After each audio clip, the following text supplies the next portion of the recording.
میرے حضور علیہ الصلاۃ والسلام نے بنی اسرائیل کی ایک عورت کا واقعہ بیان فرمایا۔ فرمایا صحابہ، بنی اسرائیل کی ایک عورت تھی جو اپنے بچے کو لے کر اکیلی جنگل سے گزر رہی تھی، اکیلی جنگل سے گزر رہی تھی۔ اچانک ایک بھیڑیے نے حملہ کیا۔ بھیڑیے نے جب اس عورت پر حملہ کیا تو وہ کمزور دل عورت گھبرا گئی۔ جب گھبرائی تو اس کے ہاتھوں سے اس کا بچہ چھوٹ کے زمین پہ گرا۔ بھیڑیے نے بچے کو منہ میں لیا، بھاگ گیا۔ بھیڑیے کے منہ میں جب اپنے بچے کو ماں نے دیکھا تو ماں کے اندر سے ایک دردناک آہ نکلی۔ اپنے بچے کو بھیڑیے کے منہ میں جب ماں نے دیکھا نا تو ماں کی ممتا تڑپ اٹھی، ماں کی ممتا جوش میں آئی، ماں کے اندر سے ایک دردناک آہ نکلی۔ ہائے، یہ آہ ہواؤں کو پھاڑتی ہوئی، یہ آہ فضاؤں کو پھاڑتی ہوئی، پہلے آسمان کو چیرتی ہوئی، دوسرے آسمان کو چیرتی ہوئی، ساتوں آسمان چیر کر عرش پر جا پہنچی۔ ایک دم اس عورت نے دیکھا کہ ایک جنگل سے ایک جواں مرد نکلا ہے، وہ بھیڑیے کے سامنے آیا ہے۔ بھیڑیے نے اچانک جب اتنے بڑے مرد کو دیکھا تو بھیڑیا گھبرا گیا۔ گھبرا کر اس نے اپنا منہ کھولا، بچہ زمین پہ گرا، بھیڑیا بھاگ گیا۔ اس نوجوان نے اس بچے کو اٹھایا، آ کر اس کی ماں کے حوالے کر دیا۔ اب اس عورت نے پوچھا تو کون ہے؟ اس نے کہا میں فرشتہ ہوں، اللہ نے مجھے بندے کے روپ میں آپ کی مدد کے لیے بھیجا ہے۔ جب بھیڑیا آپ کے بچے کو منہ میں لیے بھاگ رہا تھا تو تیرے اندر سے یہ جو آہ نکلی ہے نا، اس آہ نے، درد بھری آہ نے فرشتوں کو رلا دیا، فرشتوں کو تڑپا دیا، یہاں تک کہ اللہ کو مجھے بھیجنا پڑا تیری مدد کے لیے، تیرے بچے کی جان بچانے کے لیے۔ تیرے بچے کی جان اس لیے بچائی گئی ہے، وجہ اصل میں یہ ہے کہ ایک دن تو روٹی کھا رہی تھی، کھانا کھا رہی تھی، تجھے بہت زیادہ بھوک لگی ہوئی تھی، تیرے پاس ایک ہی روٹی تھی، بھوک 4 روٹیوں کی تھی، تیرے پاس ایک ہی روٹی تھی، تو ساری روٹی کھا گئی تھی، آخری نوالا بچ گیا تھا، آخری روٹی کا ٹکڑا بچ گیا تھا۔ وہ روٹی کا ٹکڑا تو منہ کے اندر ڈال ہی رہی تھی، ادھر دروازے پر کسی فقیر نے صدا دی، ہے کوئی اللہ کے نام پر مجھے روٹی کا ٹکڑا دینے والا؟ 2 دن سے میں نے کچھ نہیں کھایا، ہے کوئی اللہ کے نام پر مجھے روٹی کا ٹکڑا دینے والا؟ تو نے جب فقیر کی صدا سنی تو نے یہ سوچتے ہوئے روٹی کا ٹکڑا منہ سے ہٹا لیا کہ فقیر اللہ کے نام پر مجھ سے روٹی کا ٹکڑا مانگے اور میں نہ دوں، یہ کیسے ہو سکتا ہے؟ تجھے بہت زیادہ بھوک لگی ہوئی تھی، تو نے وہ روٹی کا آخری ٹکڑا اٹھایا، فقیر کے ہاتھوں میں دے دیا۔ فقیر نے دعا کی، دعا کرتے ہوئے وہاں سے چلا گیا۔ اللہ نے تیرا وہ روٹی کا ٹکڑا سنبھال رکھا تھا، تیرا وہ صدقہ سنبھال رکھا تھا۔ آج اسی صدقے کی وجہ سے، آج اسی روٹی کے ٹکڑے کی برکت سے اللہ نے تیرے بچے کی جان بچانے کے لیے مجھے آسمان سے نیچے اتارا۔ رمضان میں اپنے ہاتھوں سے دیا صدقہ تمہارے بچوں کی جان بچا سکتا ہے۔ اگر خود کی اور بچوں کی جان کی حفاظت چاہتے ہو تو خدارا صدقہ دینے میں دیر مت کرنا، اللہ کی راہ میں کچھ دینے میں دیر مت کرنا، اگر خود کی اور بچوں کی حفاظت چاہتے ہو۔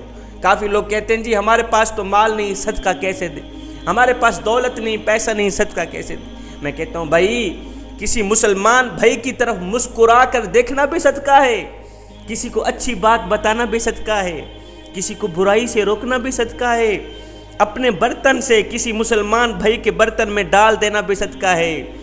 میاں راستے میں سے کسی تکلیف دہ چیز کو اٹھا کر ایک سائڈ پہ پھینک دینا بھی صدقہ ہے، تاکہ کسی کو تکلیف نہ پہنچے، کسی کو درد نہ پہنچے۔ کانٹا پڑا ہے، کانٹے کو اٹھایا ایک سائڈ پہ پھینک دیا، یہ بھی صدقہ ہے۔ کسی بھٹکے ہوئے مسافر کو سیدھا راستہ بتانا، سیدھی راہ دکھانا، یہ بھی صدقہ ہے۔ دماغ کا صدقہ غلط نہیں سوچیں گے، ہاتھوں کا صدقہ ڈنڈی نہیں ماریں گے، ان ہاتھوں سے کسی کو تکلیف نہیں دیں گے۔ پاؤں کا صدقہ ایڑھی مار کے نہیں چلیں گے، فخر سے نہیں چلیں گے۔ دل کا صدقہ یہاں کسی مسلمان بھائی کے لیے نفاق نہیں رکھیں گے، سینے کا صدقہ کسی مسلمان بھائی کے لیے حسد نہیں رکھیں گے، بغض نہیں رکھیں گے۔ زبان کا صدقہ گندا نہیں بولیں گے، گندے کلمات نہیں بولیں گے، جب بھی بولیں گے اللہ رسول کا نام بولیں گے، اللہ رسول کی بات کریں گے، جب بھی بولیں گے اچھے کلمات بولیں گے۔ اللہ اکبر۔ کانوں کا صدقہ غلط نہیں سنیں گے، جب بھی سنیں گے قرآن مجید کی تلاوت سنیں گے تو اذان سنیں گے تو اللہ رسول کا نام سنیں گے۔ اگر پیسہ نہیں ہے تو کیا ہوا، دولت نہیں ہے تو کیا ہوا، ان چیزوں سے تو تم لوگ صدقہ دے سکتے ہو نا، یہ صدقہ بھی تمہارے بچوں کی اور تمہاری جان کی حفاظت کرے گا۔ میرے حضور علیہ الصلوۃ والسلام نے فرمایا کسی نے کسی درخت کا ایک پودا لگایا، وہ پودا بڑا ہو گیا، درخت کی صورت اختیار کر گیا، بہت بڑا درخت بن گیا۔ اب اس کے نیچے کسی جانور نے یا کسی انسان نے کسی حیوان نے تھوڑی دیر کے لیے بھی وہاں پناہ لی تو درخت لگانے والے کے لیے یہ بھی صدقہ جاریہ ہے۔ جب تک لوگ اس کے نیچے اس کے سائے پر بیٹھتے رہیں گے، پودا لگانے والے کو، درخت لگانے والے کو ثواب ملتا ہی رہے گا۔ ایک بوڑھی عورت تھی، معذور سی تھی، روٹی کے لیے تنگ تھی، وہ گھروں میں جا کر مانگا کرتی تھی کہ اللہ کے نام پر مجھے کچھ دے دو۔ کسی کے پاس کچھ ہوتا تو دے دیتا، اگر کسی کے پاس کچھ نہ ہوتا تو کہتے بی بی جی اللہ دے گا، بی بی جی اللہ دے گا۔ ایک دن اللہ کا کرنا ایسا ہوا، یہ بڑھیا عورت فوت ہو گئی، انتقال ہو گیا اس کا۔ مرنے کے بعد کسی شخص نے اس بڑھیا عورت کو خواب میں دیکھا تو پوچھا بڑھیا بتا اللہ نے تیرے ساتھ کیا معاملہ کیا؟